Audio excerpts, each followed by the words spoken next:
Hello students, welcome to another episode of School on Air. I will be your tutor for basic science. Today we are going to be talking about resources from non-living things. First of all, at the end of this episode, you should be able to first of all define what non-living things are. Number two, mention the economic importances of some non-living things. Number three, state the resources we can get from non-living things. So, first of all, what are non-living things? Non-living things are things that do not have life because they cannot move, respire, feed, grow, excrete, and reproduce. Only living things they can move, respire, feed, grow, excrete, and reproduce.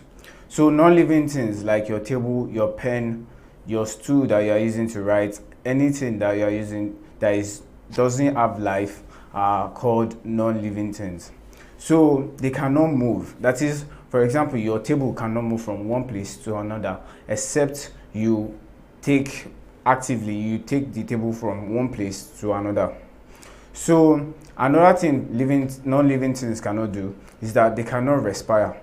Respiration is the breaking down of organic compounds or what you eat, your food, down into something that it can absorb. So to produce energy, non-living things cannot do this thing. So they cannot respire, that is, they cannot even take food inside, not to talk of breaking them down. Non-living things also, they do not feed. Non-living things cannot eat. As I said earlier, non-living things cannot take food that will be respired. Non-living things actually too cannot grow. Since they cannot take food inside and they cannot respire, they cannot also grow. Since they don't have all the cells and everything that makes up a living thing. Non-living things also, they do not excrete. Excretion is the removal of metabolic waste or waste of metabolism from our body. So non-living things cannot excrete, like passing out urine, for example. So non-living things cannot urinate.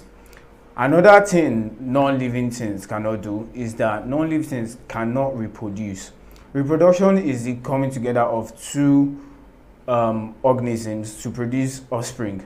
Non-living things like your table cannot come together to produce offspring that is relating to the parents.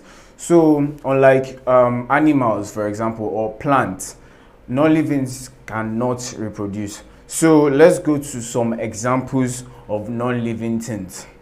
Non-living things are solid minerals like limestone, coal, gold, tin.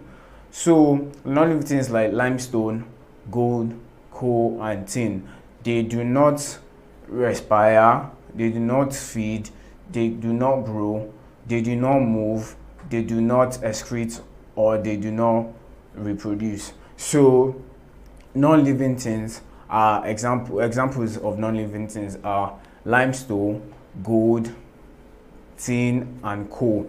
So in this topic, you'll be learning about resources that can be obtained from non-living things. So let's go to the locations of solid minerals in Nigeria. Some non-living things are what we call solid minerals. That is, solid minerals are gotten from the soil. So you can get them in huge amounts from the soil. So they are like resources that are not alive, and you can get them from the soil. So example number one, gold. Gold is found in Nigeria, and specifically it is found in Osun State and Niger State. So gold can be found in Osun State and Niger State. Number two, iron. Iron can be found especially in Kogi State.